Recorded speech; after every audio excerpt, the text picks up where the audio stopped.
اعوذ باللہ من الشیطان الرجیم بسم اللہ الرحمن الرحیم۔ معزز ناظرین کرام، السلام علیکم ورحمۃ اللہ وبرکاتہ۔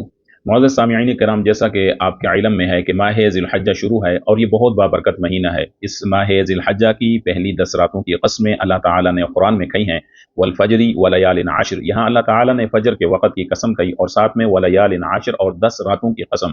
10 راتیں کون سی ہیں؟ ماہ ذی الحجہ کی یکم سے لے کے 10 ذی الحجہ تک یہ جو راتیں ہیں، ان 10 راتوں کی قسم اللہ تعالیٰ نے قرآن میں کہی ہے۔ تو اندازہ لگائیے کہ جن راتوں کی، جن اوقات کی، جن گھڑیوں کی قسمیں اللہ تعالیٰ نے قرآن میں کہی ہوں، تو ان راتوں کی عظمت کتنی ہوگی، ان کی فضیلت کتنی ہوگی، ان راتوں کا مقام اور مرتبہ کیا ہوگا۔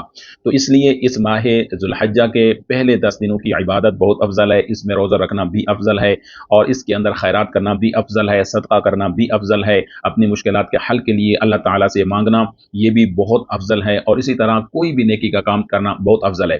ہمارا جو چینل مدنی دارالشفا، اس کے توسط سے 2 چیزیں آپ کو دینی ہیں۔ ایک، ماہ ذی الحجہ کی 9ویں کا دن، 9 کا دن جسے یوم عرفہ کا دن کہا جاتا ہے، اس دن کی فضیلت سے 2 چیزیں۔ ایک، مشکلات کے حل کے لیے، کسی بھی قسم کی کوئی مشکل ہے، کسی بھی قسم کا کوئی کام ہے، ناممکن ہے، آپ مایوس ہیں، آپ سمجھتے ہیں کہ یہ جائز کام اور ہمارا ہو نہیں رہا سال سے، تو یہ 9 ذی الحجہ کا سال کے بعد آنے والا ایک دن ہے اور یوم عرفہ کا جسے دن کہا جاتا ہے۔ تو اس میں اپنی اس مشکل کے حل کے لیے ایک وظیفہ ضرور پڑھ لیجئے، اور وہ وظیفہ کیا ہے؟ جو بھی حضرات کسی مشکل میں ہیں، کسی بھی کام میں کوئی رکاوٹ ہے اور کسی بھی حوالے سے پریشان حال ہیں، تو کرنا کیا ہے؟ آپ نے 9 ذی الحجہ کو کسی بھی وقت سورج طلوع ہونے کے بعد اور سورج غروب ہونے سے پہلے، یعنی قربانی کے دن سے ایک دن پہلے، 9 ذی الحجہ یوم عرفہ کا دن کہلاتا ہے۔ وظیفہ کیا پڑھنا ہے؟ وظیفہ یہ ہے، 500 مرتبہ کسی بھی نماز کے بعد، آپ ظہر کے بعد پڑھ لیں، عصر کے بعد پڑھ لیں تو زیادہ بہتر ہے، ورنہ دن میں کسی بھی وقت پڑھ لینا ہے۔ فجر کی نماز کے بعد سے لے کے سورج طلوع ہونے سے لے کر سورج غروب ہونے تک آپ اسے پڑھ سکتے ہیں۔ وظیفہ کیا ہے؟ 500 مرتبہ حسبی ربی مربی۔ یہ پہلے بھی وظیفہ میں بتا چکا ہوں، لیکن یہ ایسا عمل اور ایسا وظیفہ ہے کہ چونکہ اس دن میں اللہ تعالیٰ اپنے بندوں کی دعاؤں کو قبول فرماتے ہیں، اور اس دن کی فضیلت اتنی ہے کہ جو بھی مانگا جائے اللہ تعالیٰ عطا فرماتے ہیں، تو یہ عمل کرنا ہے۔ اور اس کے ساتھ ساتھ 313 مرتبہ اللہ اکبر لا الہ الا اللہ واللہ اکبر وللہ الحمد۔ یہ تو ان لوگوں کے لیے ہے کہ جو کسی بھی بڑی مشکل میں پھنس چکے ہیں، کسی بھی بڑی مشکل کا شکار ہیں، کوئی بھی ایسی رکاوٹ ہے، کوئی بھی مشکل ہے جو حل نہیں ہو رہی۔ دوسرے نمبر پر جو چیز ہے وہ آپ کے سامنے رکھنی ہے کہ 9 ذی الحجہ کا صدقہ کیسے ہم ادا کریں اور کس چیز کا صدقہ ادا کریں۔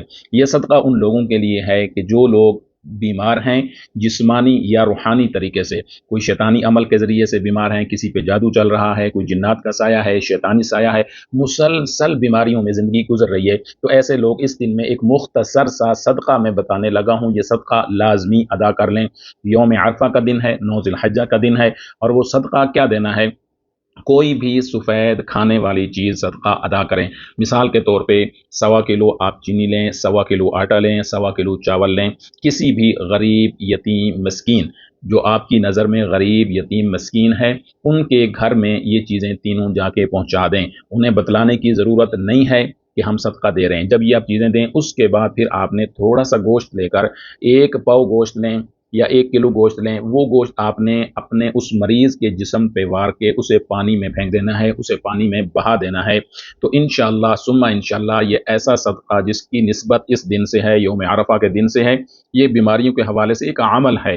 یہ ضروری نہیں کہ ہر بندہ یہ کرے، یہ صرف ان لوگوں کے لیے کہ جن پہ جادو کی وجہ سے بیماری مسلط ہے، بیمار کر دیا گیا ہے، دماغ پہ مسئلہ ہے، دل پہ مسئلہ ہے، معدے پہ مسئلہ ہے، مسلسل بیماریاں جان نہیں چھوڑ رہی ہیں، ڈاکٹروں نے علاج کرنا چھوڑ دیا ہے، تو ایسے مریض جو سال میں ایک دن لوٹ کر آتا ہے 9 ذی الحجہ کا، اس سے آپ فائدہ اٹھا لیں انشاءاللہ ثم انشاءاللہ۔ اللہ کے فضل سے، اس صدقہ کی برکت سے، 9 ذی الحجہ یوم عرفہ کے دن کی برکت سے اللہ تعالیٰ اس مریض کو شفا عطا فرمائیں گے۔ اس کے جادو کی وجہ سے جو بیماری مسلط ہے، انشاءاللہ ثم انشاءاللہ وہ بیماری بھی ختم ہو جائے گی اور عمل بھی ٹوٹ جائے گا۔ تو تمام حضرات جتنے بھی ہمارے سبسکرائبر حضرات ہیں، ان سب کو اس عمل کی اجازت ہے۔ یوم عرفہ کا دن، 9 ذی الحجہ کا دن، یعنی قربانی کے دن سے ایک دن پہلے، اس دن کے یہ 2 عمل ہیں، ایک ہے مشکلات کے حل کے لیے اور ایک ہے صدقہ بیماریوں سے نجات کے لیے۔ اللہ تعالی ہم سب کا حامی و ناصر ہو۔ والسلام علیکم ورحمۃ اللہ وبرکاتہ۔